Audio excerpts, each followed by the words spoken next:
سمجھ عجیب معاملہ. میں تو کہہ رہا ہوں بعض بڈھا بھی بہت بگڑا ہوا ہے نا, یہ بات حقیقت بتا رہا ہوں میں. نوجوان تو ہے ہی ہے, بعض بڈھا بھی بہت بگڑا ہوا ہے. یار ایک بات مجھے یہ بتاؤ, دیکھیے اگر نوجوان اچھا کام کرے تو کبھی کیا ہوگا, نہ کریں تو بگڑے ہوئے. بڑی عجیب بات ہے. اچھا ان سے پوچھو بڑھو بابا سے کہ بھئی تم تو بوڑھے ہو گئے, دیکھیے موت تو جوان کو بھی آ سکتی ہے, بچے کو بھی آ سکتی ہے, بوڑھے موت کسی کو بھی آ سکتی ہے, لیکن بڑھاپے کے بعد موت ہی آتی ہے, اس کے علاوہ اور کچھ نہیں آتا. بچپن کے بعد جوانی آتی ہے, جوانی کے بعد بڑھاپا آتا, بڑھاپے کے بعد موت آتی ہے. ویسے تو موت بچپن میں بھی آ سکتی ہے, جوانی میں بھی, کبھی بھی آ سکتی ہے, لیکن بچپن کے بعد ایک موسم ہے, ایک انتظار ہوتا ہے انسان کو کہ بھئی جوانی آئے گی, جوانی کے بعد ایک انتظار ہوتا ہے کہ بڑھاپا آئے گا, بڑھاپے کے بعد تو کوئی موسم نہیں آتا. بولو ہے کہ نہیں ہے؟ نہیں آتا. بعض اوقات دیکھا جاتا ہے کہ بوڑھے ہو گئے, پوتی پوتا کے ہو گئے, پھر بھی یار مسجد میں جانے کے لیے تیار نہیں ہے, پھر بھی نماز پڑھنے کے لیے تیار نہیں ہے. مجھے بتاؤ لوگو, اب کون سا موسم آئے گا, اب کون سا وہ موسم آئے گا کہ جس میں تم اللہ کی طرف پلٹو گے, اب وہ کون سا موسم آئے گا جس میں تم مسجدوں کا رخ کرو گے. مجھے بتاؤ اب وہ کون سا موسم آئے گا کہ جس میں تم اپنے رب کو راضی کرو گے. اب وہ کون سا وقت آئے گا کہ اپنے رب کی بارگاہ میں تم اپنے سر کو جھکاؤ گے. مجھے بتاؤ اب کون سا موسم آئے گا, بڑھاپے میں کون سی تمنا لے کے گھوم رہے ہو, مجھے بتاؤ بڑھاپے میں بھی کون سے شوق لے کے گھوم رہے ہو. یار کہتے ہوئے بھی بڑا افسوس لگتا ہے, بعض آدمی بوڑھا ہو جاتا ہے لیکن اس کی عادت نہیں جاتی. اگر جھوٹ بولتا تھا جوانی میں تو بڑھاپے تک جھوٹ ہی بول رہا. او یار تو توبہ کب کرے گا, بڑھاپے کے بعد صرف تیرا موسم ایک ہی آئے گا, وہ موت کا موسم آئے گا. مجھے بتا, اگر جوانی میں لوگوں کے ساتھ دلالی کرتا تھا نا تو بڑھاپے میں بھی دلالی کرتا نظر آ رہا. میں نے دیکھا نا بوڑھا آدمی اگر جوانی میں تاش کھیلتا تھا نا تو بڑھاپے میں بھی تاش کھیل رہا, بلکہ اسے تاش کا بادشاہ سمجھتے ہیں. بھائی یہ تو بڑے تجربہ کار کھلاڑی ہے, اسے آگے بٹھا لو. آگے بیٹھا ہوتا یہ کھڑوس, آگے بیٹھ کے کھیل رہا ہوتا کہ بھائی یہ بہت اچھے ہاتھ دکھائے گا. تجھے پتہ نہیں ہے ایک دن تیرا ہاتھ دکھانے والا اسرائیل بھی تیرے اوپر آئے گا. اسرائیل جس دن تیرے اوپر ہاتھ دکھائے گا اس دن تیری سانس بند ہو جائے گی. تجھے پتہ نہیں ہے یار, میں نے دیکھا بڑا بوڑھا آدمی پوتی پوتا کا ہو گیا, تاش میں سب سے آگے بیٹھا ہے. اور وہ کون سا کھیل ہوتے ہیں نا, وہ بھی چلنے چیتے ہوتے کاڑ کے, کون سے چلتے ہیں وہ جانتے ہو نا, وہ بگی باغ, ہاں جو انٹی اور گنٹی رکھ لیتے ہیں, ہے نا, وہ انٹی اور گنٹی رکھ لی. ارے بعض بولا تو بڑی آگے کہتا بھئی میرے بگے کون باندھے گا, تیرے بگے اسرائیل باندھے گا, تیرے بگے میرے بگے کون باندھے گا. میرے بڑا خوش ہوتا ہے, میرے بگے کون باندھے گا. میں تو بڑا میرے مقابلے پہ آؤ, میری ٹکر پہ آؤ. تجھے پتا نہیں ہے یہ تیری ٹکروں کی بات کر رہا. اب تیرا موسم موت کا موسم چلا ہے. ارے اب تو توبہ کر لے, یہ شطرنج کے کھیل تو کب چھوڑے گا. مجھے بتا تو کب اپنے اللہ کی طرف پلٹے گا. یار ذرا غور کرو. نوجوان کھیلے تب بھی جائز نہیں ہے, لیکن آج جن کے پوتی پوتا جوان ہیں وہ میں بیٹھ کے دیکھتا ہوں کہ کئی گھنٹے اس میں خرچ کر دیتے ہیں اور نماز کے لیے ان کے پاس وقت نہیں ہے. مسجدوں میں اذانیں ہو رہی ہیں, نوجوان موبائل میں لگا ہے.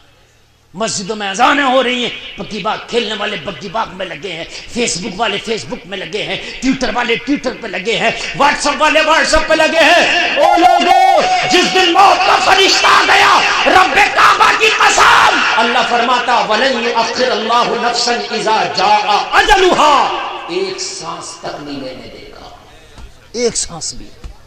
آپ چاہو گے ایک سانس لے لیں, موت کا فرشتہ ایک سانس بھی نہیں لینے دے گا. اچھا مجھے ایک بات بتاؤ یار, ہم مسلمان ہیں, ہم کہتے ہیں میں مسلمان, ہم نے نبی کا کلمہ پڑھا. ہمارے یہاں بھی یار جھوٹ بولا جاتا, غیروں کے یہاں بھی جھوٹ بولا جاتا. ہمارے یہاں بھی سود کھایا جاتا, غیروں کے یہاں بھی سود کھایا جاتا.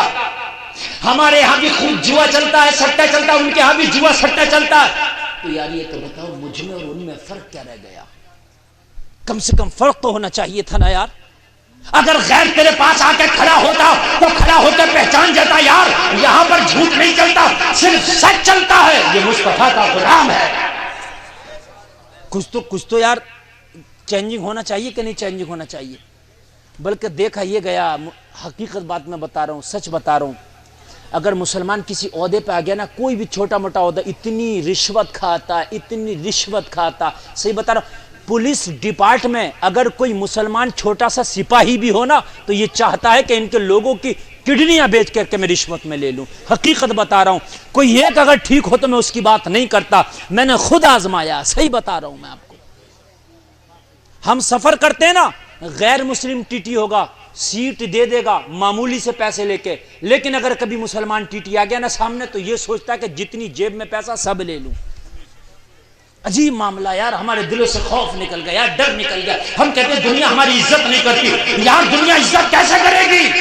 ہم نے عزتوں کے کام بھی تو کرنا چھوڑ دیے نا، ہے؟ میں آپ کو بتاؤں، قربان جاؤ مصطفیٰ کی زندگی پر۔ میرے مصطفیٰ کے دیوانے مستانے فرزانے نبی کے عاشق صحابہ کرام نبی کی بارگاہ میں حاضر ہوئے، عرض کرنے لگے آقا کل جو ہم جنگ سے آئے نا واپس، تو اس جنگ سے ایک کافر کی لڑکی کو بندی بنا کے لائے، قیدی بنا کے لائے۔ جنگ ہوتی تھی نا، جو قوم جنگ جیت جاتی تھی وہ بندی بنا لیا کرتی تھی ہارنے والوں کو۔ صحابہ نے ایک کافر کی لڑکی کو بندی بنا لیا، جنگی قیدی بنا لیا۔ آقا دشمن کی بیٹی ہے جو ہماری قید میں، یا رسول اللہ اس کے ساتھ کیا کیا جائے؟ او جلسے میں آنے والوں، تمہارے نبی کا کردار ہے، تمہارے نبی کا اخلاق لاجواب ہے۔ آمینہ کے لال نے فرمایا دشمن کی بیٹی ہے، سب سے پہلے اسے پردہ دو، کھانا دو، پانی پلاؤ، اچھا بستر دو، اس کی عزت کرو، عزت کرو۔ عرض کی آقا وہ تو دشمن کی بیٹی ہے۔ نبی نے فرمایا بیٹی کسی کی بھی ہو، محمد کی نظر میں بیٹی بیٹی ہوتی ہے۔ ذرا بولو نا سبحان اللہ۔ بیٹی کسی کی بھی ہو، محمد کی نظر میں بیٹی بیٹی ہوتی ہے۔ صحابہ کو حکم ملا، فوراً جھٹ پٹ گئے، جا کر کہا بہن تجھے کپڑا چاہیے کپڑا لو، چادر چاہیے چادر لو، پانی چاہیے پانی پیو، کھانا چاہیے کھانا کھاؤ، آرام کرنا ہے بستر لو، یہاں پہ اب تم محفوظ ہو، تمہاری عزت محفوظ ہے، تمہارا کوئی بال بھی بیکا نہیں کر سکتا، تمہارے اوپر کوئی بھی وار نہیں کر سکتا، تمہارے اوپر کوئی نظر اٹھا کے تک نہیں دیکھ سکتا۔ کیوں؟ اس لیے کہ تم محمد کے دامن کی شیتل چھایا میں آ گئی ہو، یہاں پر اب تم محفوظ ہو۔ اللہ اللہ، دشمن کی لڑکی اکیلی لڑکی ہے، تنہا لڑکی ہے۔ آج تو ہمارے معاشرے کا حال یہاں تک بگڑ گیا ہے، ہم اپنے معاشرے کو دیکھیں نا تو شادیاں ہوتی ہیں، جہاں مرد ہیں وہیں پر عورتیں ہیں، جہاں پر عورتیں ہیں وہیں پر مرد ہیں۔ تم دیکھتے شادی کیا ہو رہی ہے، عجیب گنڈا گردی ہو رہی ہے، جہاں پر عورتیں کھانا کھا رہی ہیں وہی نوجوان کھڑے ہیں۔ لوگوں ذرا مجھے بتاؤ تو یہ کیا ہو رہا ہے؟ یہ کس طرح کا آج تم نے معاشرہ بنایا ہے؟ یار ہونا تو یہ چاہیے تھا کہ زمانے میں جو ہو رہا ہونے دو، مگر تمہیں تو نیا طریقہ، تمہیں تو مصطفیٰ کا طریقہ، تمہیں تو مصطفیٰ کا پیغام پوری دنیا کے سامنے رکھنا تھا۔ صحابہ نے کہا او بیٹی تجھے ٹینشن لینے کی ضرورت نہیں ہے، اس لیے کہ تو اس وقت محمد کی شیتل چھایا میں آ گئی ہے۔ کہنے لگی او لوگو اسی محمد کی بات کر رہے ہو کہ جس سے ہم جنگ کرتے ہیں؟ ہاں ہاں میں اسی محمد کی بات کر رہا ہوں۔ کہنے لگے ہمارے گھر والے، میری قوم کے لوگ تو محمد کو بہت برا کہتے ہیں، لیکن آج دیکھ کے پتا چلا محمد برے نہیں ہیں، جب ان کا کردار اتنا اچھا ہے تو ان کا پروردگار کتنا اچھا ہوگا۔ کہنے لگی ایک کام کرو نا، مجھے اس محمد سے ملاقات کرا دو نا، چہرہ دکھا دو نا، مکھڑا دکھا دو نا، ایک بار ان کی زیارت کرنا چاہتی ہوں، ان کی ملاقات کرنا چاہتی ہوں، ان کے پاس جانا چاہتی ہوں۔ ذرا غور کرنا، صحابہ کرام نے پکڑا اس بیٹی کو، میرے نبی کی بارگاہ میں جا کے کھڑا کر دیا، یہ ہے مصطفیٰ، یہ ہے رحمت والے نبی، یہ ہے برکت والے نبی، یہ ہے نبیوں کے نبی، یہ ہے مدینے کے تاجدار محمد الرسول اللہ۔ دشمن کی بیٹی کھڑی ہے، کھڑی کھڑی عرض کر رہی ہے اے محمد عربی آپ جانتے ہو میں کون ہوں؟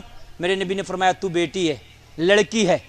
کہنے لگی میں لڑکی ضرور ہوں مگر آپ کے دشمن کی لڑکی ہوں، آپ میرے ساتھ مہمانوں والا سلوک کیوں کر رہے ہیں؟ میرے نبی نے فرمایا میں تو دشمنوں کو بھی گلے سے لگاتا ہوں، میرا تو کردار ہی ایسا، میرا تو اخلاق ہی ایسا ہے۔ کہنے لگی زمانہ تو دشمن کی بیٹی کے ساتھ بدسلوکی کرتا ہے، نبی نے فرمایا میں تو بیٹیوں کو عزت دینے آیا ہوں، میں تو عزتوں کے تاج پہنانے آیا ہوں۔ ہائے ہائے ہائے، میرے نبی نے فرمایا تو جنگی قیدی ہے، تجھے جنگ میں قیدی بنا کے لایا گیا، پھر بھی میرا دل اتنا بڑا ہے، اب بھی تو جو چاہے وہ مانگ لے، تجھے عطا کر دیا جائے گا۔ ذرا زور سے بولو سبحان اللہ۔